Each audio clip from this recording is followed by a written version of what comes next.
préalable, définissons quelques termes. Le mot sanskrit kalpa signifie agencement. Il équivaut dans les Védas au mot rita, qui désigne à la fois l'ordre universel et le rite grâce auquel les hommes parviennent à l'harmonie avec l'énergie universelle, le prana. Les textes ultérieurs aux Védas font correspondre kalpa à un jour de Brahma, le Dieu créateur, dans lequel s'articule par alternance une période de manifestation et une période de dissolution, nommée nuit dans les textes.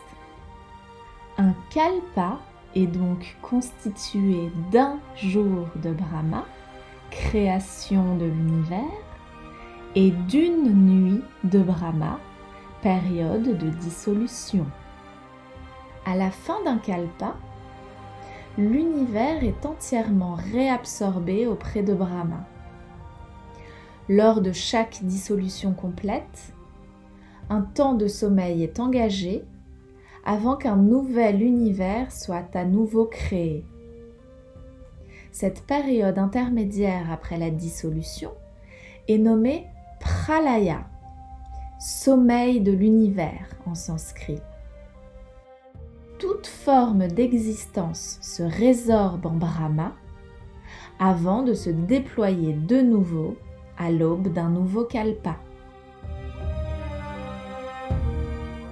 Un nouveau jour cosmique se lève et ainsi de suite.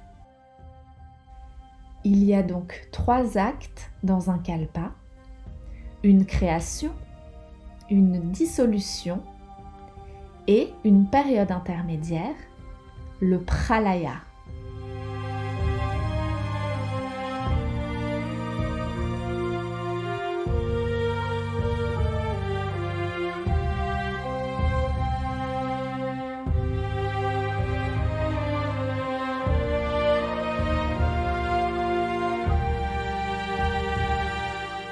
Un kalpa est constitué de 14 manvantara, qui sont des intervalles de temps régis par un manu, l'équivalent de notre Adam biblique.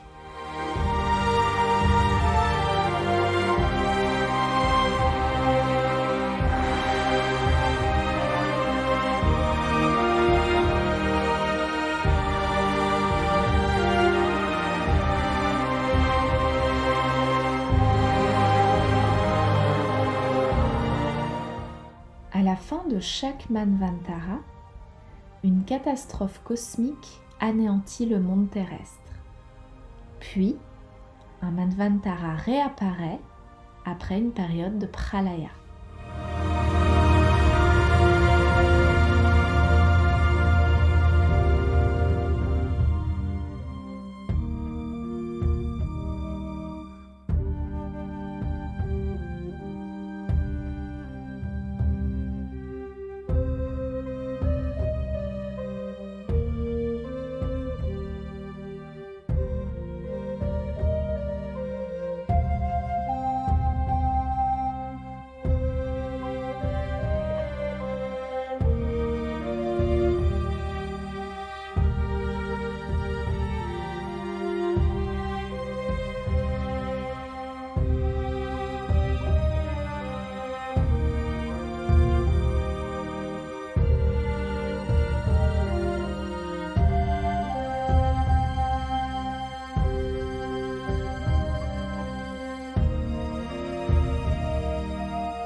Chaque manvantara est constitué de 72 Mahayugas, signifiant grande ère ou grand âge.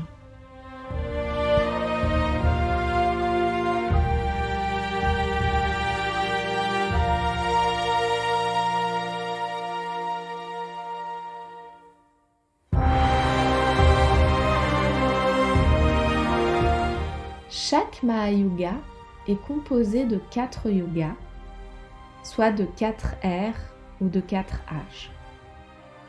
Un yuga est précédé d'une aube et suivi d'un crépuscule qui relie les âges entre eux avec l'interlude du pralaya entre l'aube et le crépuscule.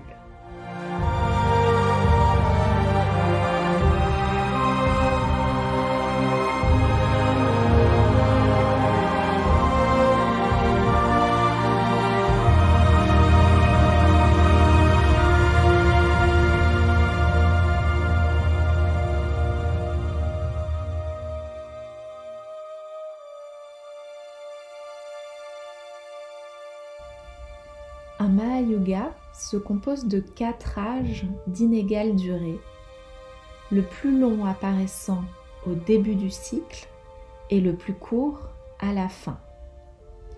Ce sont les fameux 4 âges de l'humanité: l'âge d'or, l'âge d'argent, l'âge de bronze et l'âge de fer.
Dans la théologie hindoue des cycles universels, nous découvrons un univers parfaitement orchestré par une alternance entre une période de création jour et une période de dissolution nuit, et entre les deux, une période de sommeil, le pralaya, et ceci sur toutes les unités de temps du kalpa.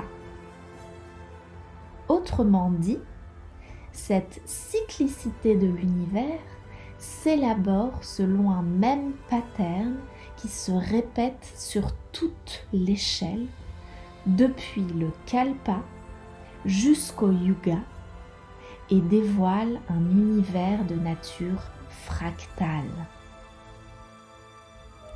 Cette cyclicité du temps est celle du dieu Brahma, le dieu créateur, qui s'éveille et s'endort par alternance, telle une respiration contenant 2 mouvements, une expiration et une inspiration. Ce système cyclique du temps s'apparente aux exercices yogiques du pranayama qui incitent le yogi à devenir le maître du souffle vital, le prana, c'est-à-dire souverain de son propre corps et de sa propre psyché, formant un tout.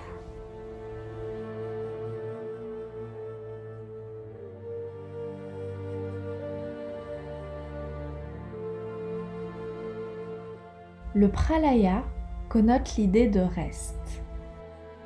Durant l'absorption de la conscience divine de Brahma et de la conscience humaine, le moi, se faisant miroir l'une et l'autre, subsiste au sein de l'indifférencié en compagnie du prana non activé. Ce reste équivaut à une part de notre conscience dont l'engrammage perdure lors du pralaya.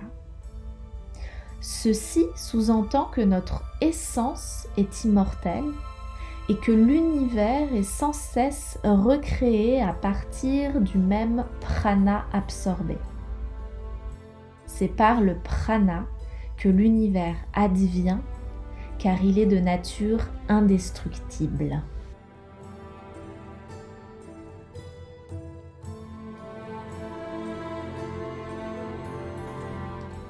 Brahma étant un dieu yogi, le prana est par conséquent au cœur du système cyclique du temps. Brahma exerce un pranayama cosmique enclenchant ce système cyclique du temps. La circulation du prana à travers le pranayama du dieu yogi se reflète dans les exercices du yogi humain.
Une année divine équivaut à un kalpa. Et une vie divine équivaut à 100 kalpas.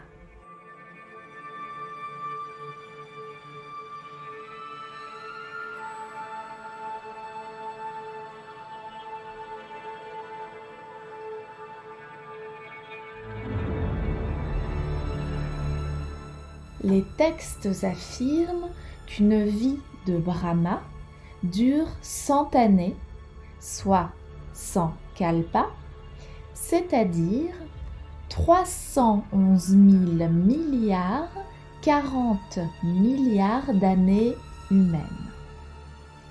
Une année de Brahma correspond à 3 000 milliards 110 400 millions années humaines. Une journée de Brahma comprend 4 milliards 320 millions années humaines. Un Manvantara dure 306 720 000 années humaines. Un Mahayuga dure 4 320 000 années humaines.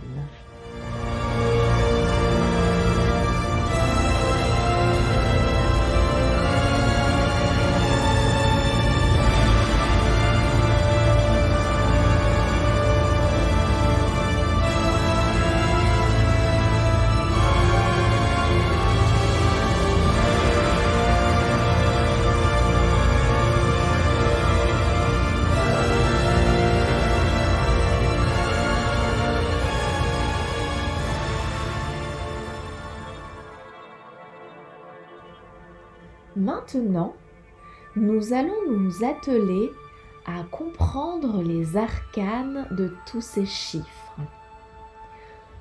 Pour commencer notre analyse, regardons de plus près la constitution d'un Mahayuga.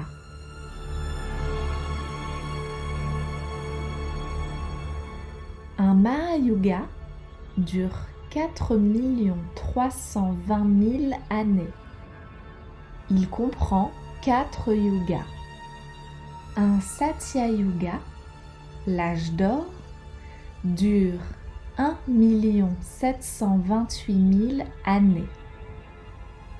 Un Treta Yuga, l'âge d'argent, dure 1 296 000 années.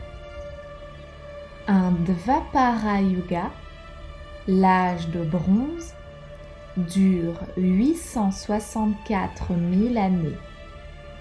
Enfin, un Kali Yuga, l'âge de fer, dure 432 000 années.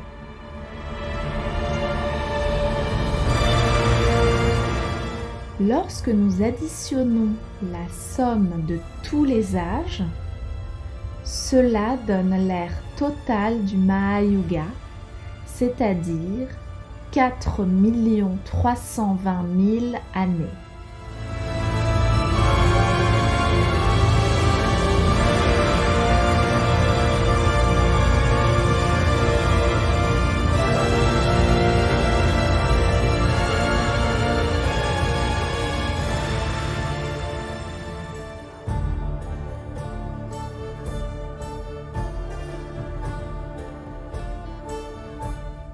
Autrement dit, pour aller d'un Mahayuga à un jour de Brahma, il faut multiplier par 1000 le Mahayuga. 4 320 000 multiplié par 1000 égale 4 320 millions. Un jour de Brahma équivaut donc à 1000 Mahayugas. À présent, nous pouvons nous poser la question suivante. Comment les sages de l'Inde ancienne ont-ils déterminé la durée de chaque âge ?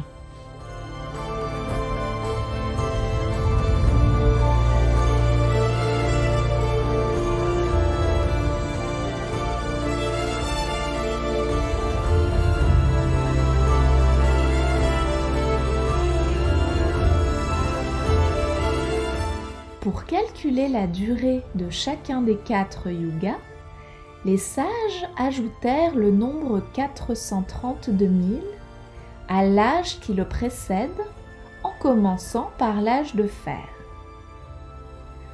Cela revient à multiplier 432 000 par 1 pour l'âge de fer, par 2 pour l'âge de bronze, par 3 pour l'âge d'argent, ou par 4 pour l'âge d'or. Par exemple, l'âge de bronze dure 864 000 années, c'est-à-dire 432 000 plus 432 000 années, ou bien 432 000 multiplié par 2.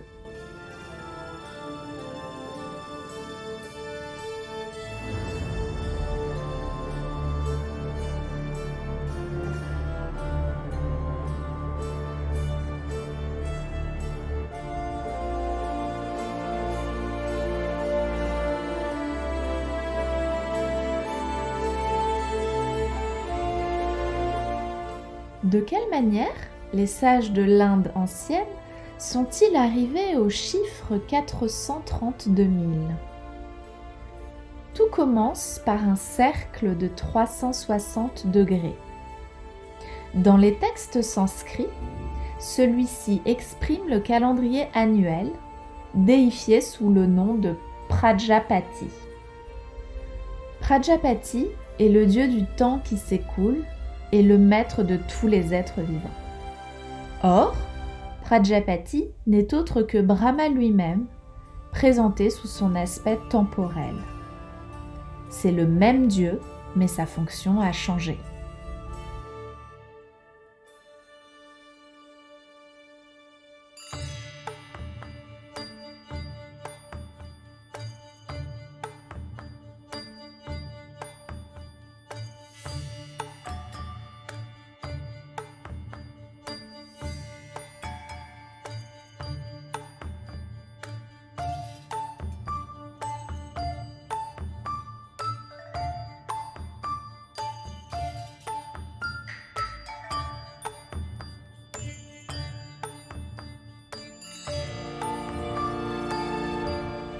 Le calendrier annuel se réfère au cycle du temps, plus exactement à la roue du temps. Il provient de l'observation des astres et de leur course au cours de l'année.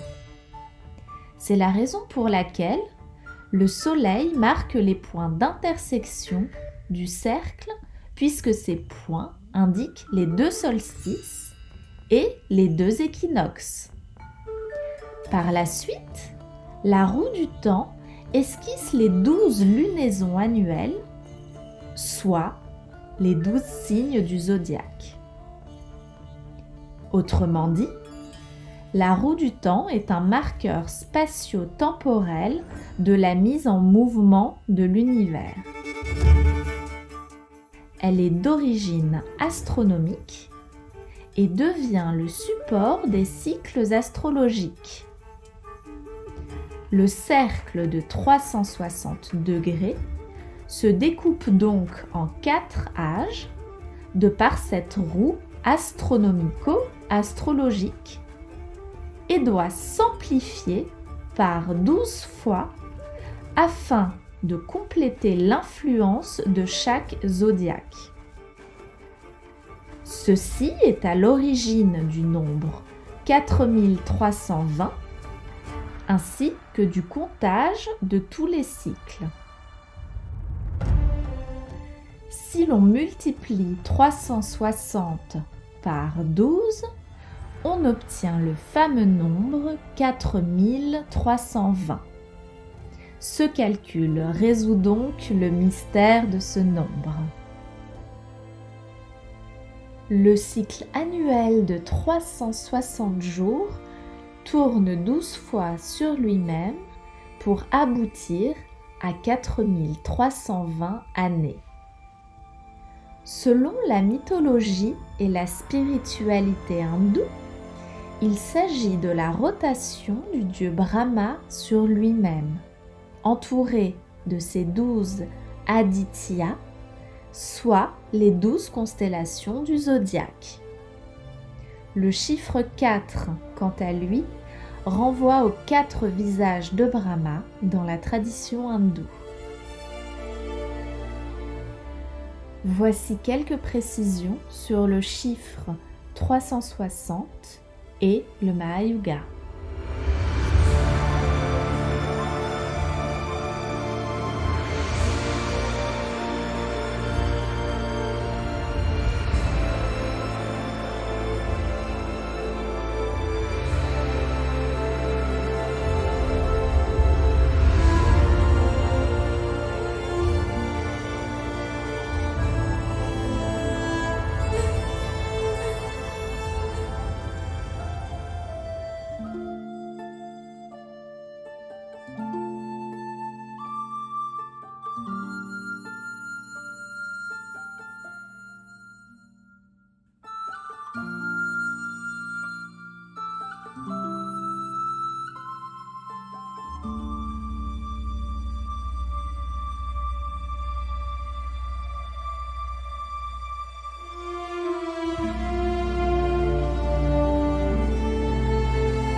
Quant au nombre 1000, il est fort significatif. Il revient sans cesse et forme une complétude et un achèvement. Tout d'abord, ce nombre exprime la plus haute réalité qui soit, c'est-à-dire le Seigneur aux 1000 visages, Brahma lui-même.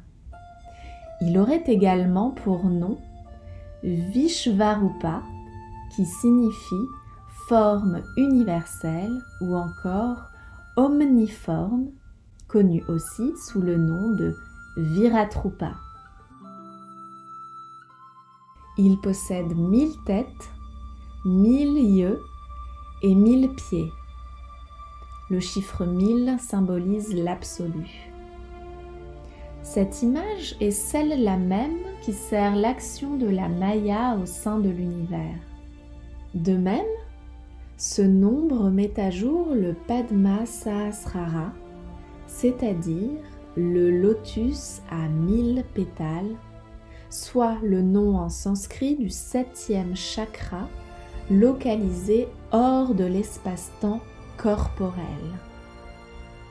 Il est situé au-dessus du crâne, posé au-dessus de la fontanelle et forme un lotus aux 1000 pétales. C'est dans ce lotus aux 1000 pétales que réside l'absolu. Il n'a aucune forme spécifique, ni aucun nom particulier, puisqu'il possède toutes les formes et tous les noms imaginables. L'absolu se tient hors de l'espace-temps et le chiffre 1000 symbolise la maîtrise totale du mouvement spatio-temporel. Il est immobile. Sa pensée manifeste l'univers à partir de ce 7e chakra, telle une implosion de sa propre énergie, le prana, parfaitement acheminé. La Maya, cette magie divine, est symbolisée par ce lotus univers qui est réitéré chez le yogi lors de son cheminement spirituel. Se libérer de la Maya, c'est se libérer de son propre esprit créateur, duquel émergent toutes les modalités de la conscience humaine. C'est un effet miroir. En effet, le microcosme se reflète dans le macrocosme. L'univers est un lotus à 1000 pétales, tout comme la conscience produit notre univers intérieur imagé par ce même lotus.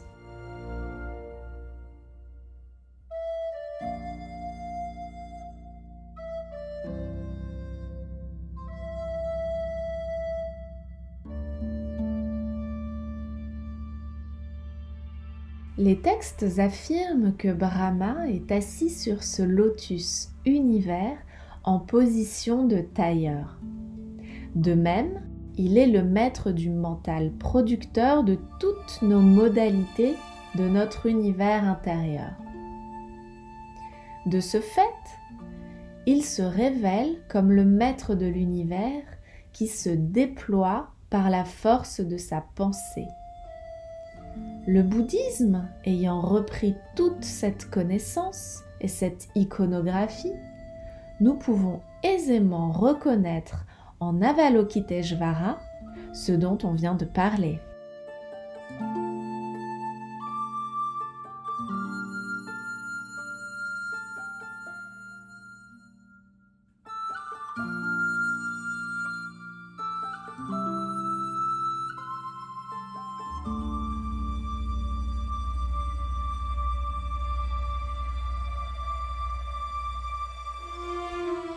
Jusqu'à présent, nous nous sommes penchés sur la durée de vie de Brahma, sur son année et sur sa journée.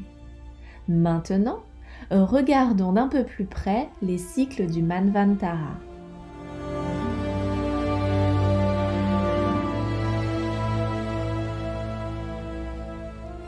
il est énoncé que la durée d'un Manvantara est de 306 720 000 années humaines. Or, lorsque nous multiplions 306 720 000 par 14, puisqu'il y a 14 Manvantara, le résultat obtenu est de 4 294 080 000 et non pas de 4 320 000 années comme il était prévu. La différence est de 25 900 000 années. Un autre problème provient du choix entre le nombre 71 et 72 afin de définir le nombre de Mahayuga que contient un Manvantara. En effet, les textes oscillent entre le nombre 71 et 72. Dans un même ordre d'idées, qui ne facilite pas la trame de lecture, certains textes affirment que la durée d'un Manvantara est de 311 040 000 années. C'est une contradiction flagrante, puisqu'il est dit que la durée d'un Manvantara est de 306 720 000 années, et non pas 311 040 000 années. Alors, quel nombre choisir ?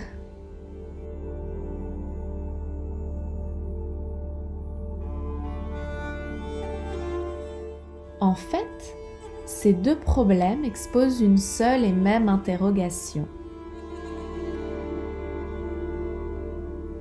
Selon l'emploi du nombre 71 ou 72 pour multiplier le nombre de Mahayuga que contient un seul Manvantara, nous obtenons ces deux résultats.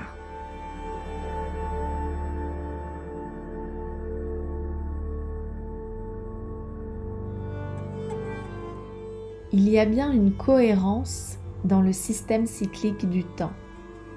En effet, lorsque nous reprenons le cercle de 360 degrés multiplié par 71 ou 72, les résultats nous éclairent sur la structure du temps énoncée par les sages de l'Inde ancienne. Observons ce tableau. Lorsque nous divisons 306 720 par 12, soit les 12 zodiaques, nous obtenons 25 560. Et lorsque nous divisons 311 040 par 12, nous obtenons 25 920. Maintenant, nous retrouvons ce même résultat par la multiplication du cercle de 360 degrés par 71 ou 72.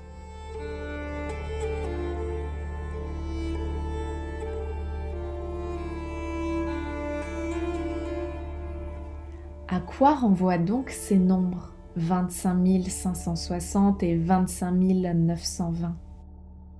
À nouveau, nous sommes en présence de cycles astronomico-astrologiques.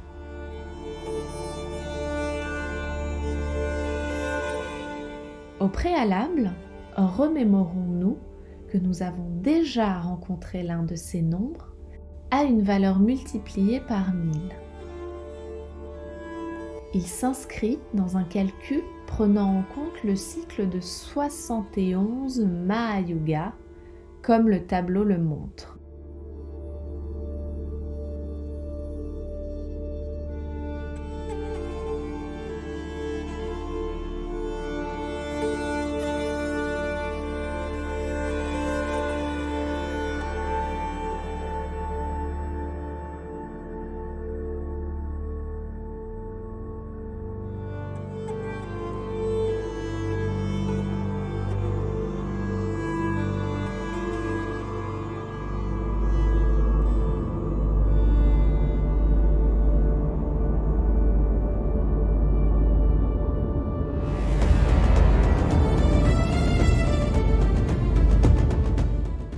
les nombres de ce tableau ont un rapport direct avec le mouvement des astres. Dans une mesure astronomique, le nombre 72 est l'écart angulaire du déplacement du Soleil à son point vernal lors de la précession des équinoxes. Tous les 72 ans, le Soleil se déplace d'1 degré sur un cercle de 360 degrés à chaque printemps. Les 12 constellations du zodiaque découpent le cercle de 360 degrés en 12 parts égales de 30 degrés chacune. 360 divisé par 12 égale 30 degrés. Le Soleil se tient en face d'une des 12 constellations pendant une période de 2160 ans. 30 multiplié par 72 égale 2160 ans. 2160 multiplié par 12 égale 25 920. Comme il y a 12 constellations du zodiaque, le Soleil termine sa course autour du cercle de 360 degrés en 25 920 années. Les 25 920 années étaient décrites par les grands sages de l'Inde ancienne comme étant la grande année solaire. Il nous faut ajouter à cela que lorsque nous divisons le nombre 25 920 par l'autre énoncé par les sources sanskrites, soit 71, le résultat est de 365,0704. Or, ce nombre se rapproche énormément du nombre de jours que parcourt le Soleil dans une année en moyenne. Les nombres 71 et 72 sont liés respectivement à la Lune et au Soleil. La grande année de 25 920 ans clôture le cycle du Soleil autour des 12 constellations du zodiaque basées sur le cercle de 360 degrés. Le nombre de 365,0704 fait bien référence au cycle du Soleil annuel, alors que le nombre 355, tiré du même tableau, fait référence au cycle annuel de la Lune.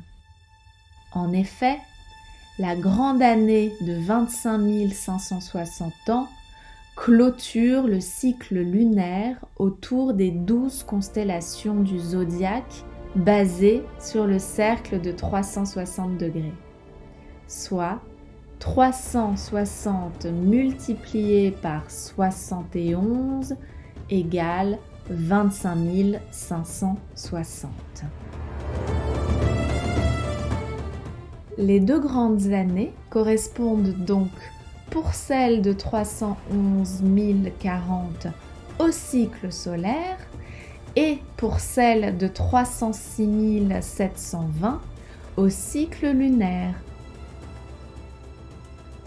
ce qui permet leur homogénéité est le cycle de 360 multiplié par 12 qui est égal à 4320. De plus, vous aurez pu remarquer que le chiffre 5, usité dans les tableaux, nous éclaire sur l'origine des nombres 71 et 72. En Inde ancienne, le chiffre 5 renvoie aux 5 éléments.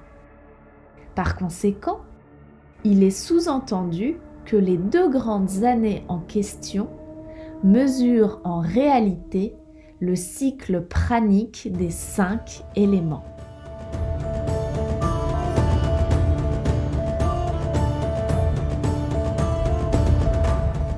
Nous voici arrivés au terme de cette étude. Notons pour finir que ce système cyclique du temps n'est pas propre à l'Inde ancienne, puisque les Grecs de l'Antiquité le connaissaient parfaitement, tout comme les peuples mésoaméricains.